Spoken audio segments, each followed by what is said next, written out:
महाराज से विदा लेकर उदल ने अपने बाकी चारों वीर भाइयों को बुलाया और सभी लोग एक साथ मिले और मांडवगढ़ को जीतने की योजना बनाने में जुट गए। हम एकदम से मांडवगढ़ पर चढ़ाई नहीं कर सकते, पहले वहाँ के भेद जानने होंगे, उनके दुर्ग के बारे में जानना होगा, तभी यह युद्ध हम जीत सकते हैं। क्या कहते हैं भैया आला? आप ठीक ही कह रहे हैं भ्राता मलखान। आला, यदि मांडव के किसी सिपाही या अधिकारी को हम अपने साथ मिला ले तो? नहीं भ्राता ब्रह्मा, आपका सुझाव ठीक है, किंतु शत्रु राज्य के किसी सिपाही को साथ मिलाना ये जोखिम भरा है। यदि उसने हमारे साथ ही विश्वासघात कर लिया तो? ठीक कहते हो ढेबा, शत्रु के किसी भी व्यक्ति पर हम यूं ही विश्वास नहीं कर सकते। वैसे मेरे पास एक योजना है। ढेबा की बात मानकर सभी ने योगी का भेष धारण किया और अपनी अपनी माताओं के पास पहुंच गए, किंतु माताएं उन्हें पहचान नहीं पाई। माताओं ने उन्हें योगी ही समझ लिया। राजा परमाल ने उस दिन आल्हा को महोबा का सेनापति घोषित किया।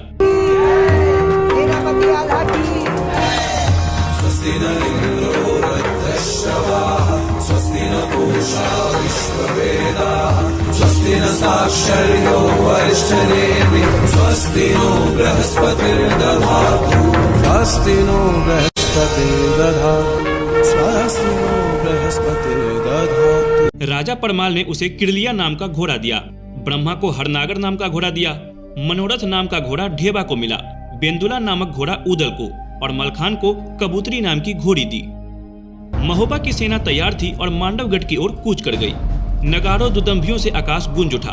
महाराज परमाल की जय जयकार के नारे लगाए जाने लगे। किंतु क्या युद्ध इतना आसान था? क्या 5 नवयुवकों के दम पर एक महायुद्ध को जीता जा सकता था?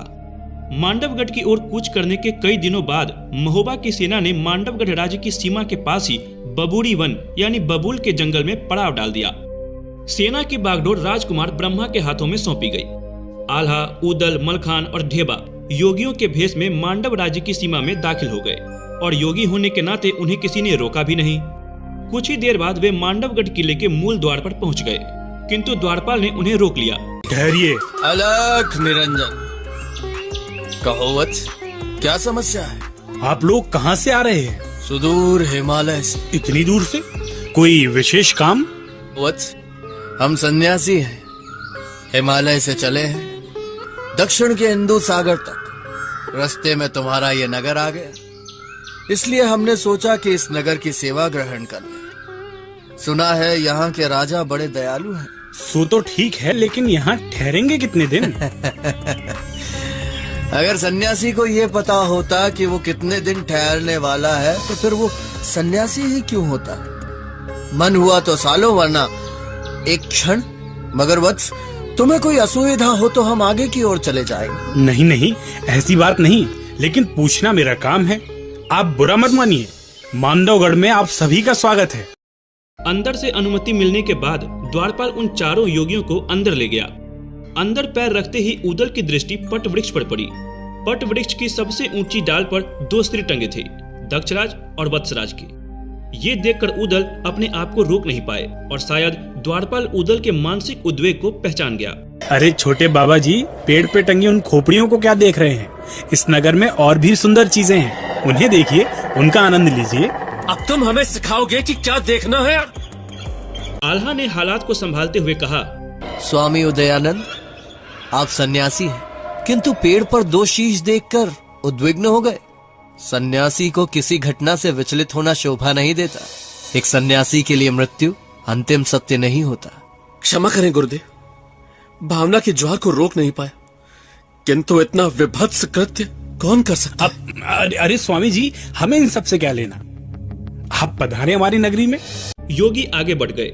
जब सारे योगी रनिवास में रानी कुशला के पास पहुंचे तो उनका बहुत आदर सम्मान किया गया। फिर रानी ने उनसे भजन गाने का आग्रह किया।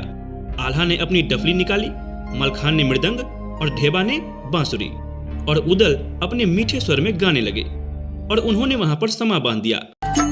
हरि दर्शन की प्यासी अखियां, हरि दर्शन की प्यासी अखियां, हरि दर्शन की प्यासी अखियां, हरि दर्शन की प्यासी।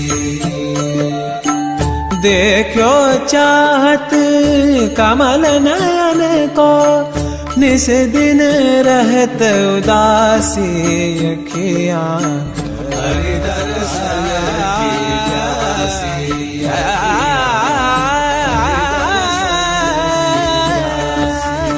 कहते हैं कि महुबरी बाज रही आंगन में युवती देख देख ठग जाए और राग रागनी उदल गावे पक्के महल दरारा खाए।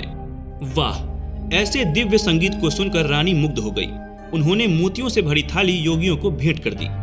योगी मोतियों को हाथ में लेकर बड़ी उत्सुकता से देखने लगे। स्वामी जी, इतनी उत्सुकता से क्या देख रहे हैं? माता, ये किस वृक्ष के फूल हैं? बहुत ही सुंदर है, अप्रतिम। योगियों की इस सरलता से रानी और भी प्रभावित हुई। फिर रानी कुशला ने आल्हा से कहा, महाराज, ये मोती हैं, सागर में पाए जाते हैं, अनमोल हैं। तो फिर हमारे लिए ये किस काम के माता? हम तो निर्मोह की राह पर चल पड़े हैं। हमारे गुरुदेव का यह आदेश है कि थोड़ा भोजन अधिक भजन। इन मोतियों को लेकर हम क्या करेंगे माता?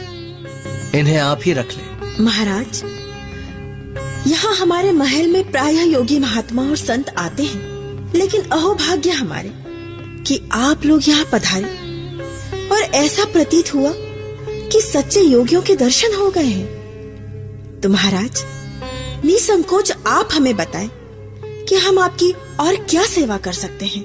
माता, गांव खलिहानों में घूमने वाले हम योगियों का राजमहल में यह पहला पदार्पण है। हम चाहते हैं कि आप हमें इस दुर्ग की एक परिक्रमा करवा दें तो अच्छा हो। बस इतनी सी बात? राजमहल की परिक्रमा क्या? यदि आप यह राजमहल भी मांगते तो हम निसंकोच आपको दे देते। रानी ने अपने गले से 9 लखा हार उतारकर योगी के हाथ में रख दिया और राजकुमारी विजयसेना को पूरा दुर्ग दिखाने का आदेश दिया। इस प्रकार वीरों ने अपनी पहली जीत हासिल कर ली थी। अब आगे का रास्ता और भी कठिन था। एक चुनौती उनके सामने आने वाली थी। क्या थी वो चुनौती? राजकुमारी विजयसेना योगियों को लेकर दुर्ग दिखाने निकल पड़ी। वो उदल के साथ साथ चल रही थी। पूरा दुर्ग दिखाने के बाद राजकुमारी दुर्ग की सुरंग के पास पहुंच गई और वहां पहुंचकर वो द्वंद्व में पड़ गई। उसने मन ही मन सोचा कि इन योगियों को दुर्ग का गुप्त रास्ता या सुरंग दिखाई जाए या नहीं। एक तरफ माँ का आदेश और दूसरी तरफ राज्य की सुरक्षा का प्रश्न। उदल ने राजकुमारी के हाव भाव से समझ लिया था कि राजकुमारी विजयसेना कुछ छुपा रही है। उदल ने बड़े दृढ़ता से राजकुमारी को समझाया। अलख निरंजन, हमें ज्ञात हो रहा है कि आप हमसे कुछ छुपा रही हैं राजकुमारी। देखिए, आपको रानी माँ ने आदेश दिया है कि आप हमें इस दुर्ग की पूरी परिक्रमा करवाएं। हम योगी हैं, अगर आप ऐसा नहीं करेंगी तो हम श्राप दे देंगे और तब ना ये दुर्ग बचेगा न राजशाही। आप क्या सोचते हैं कि अगर आपने राजमाता को अपनी बातों में उलझा लिया है तो हम भी आपके इस भुलावे में आ जाएंगे? तुम योगी नहीं, भोगी हो। तुमने मांडव राज्य के साथ धोखा किया है। मैं जानती हूँ तुम महोबा के वीर उदल हो।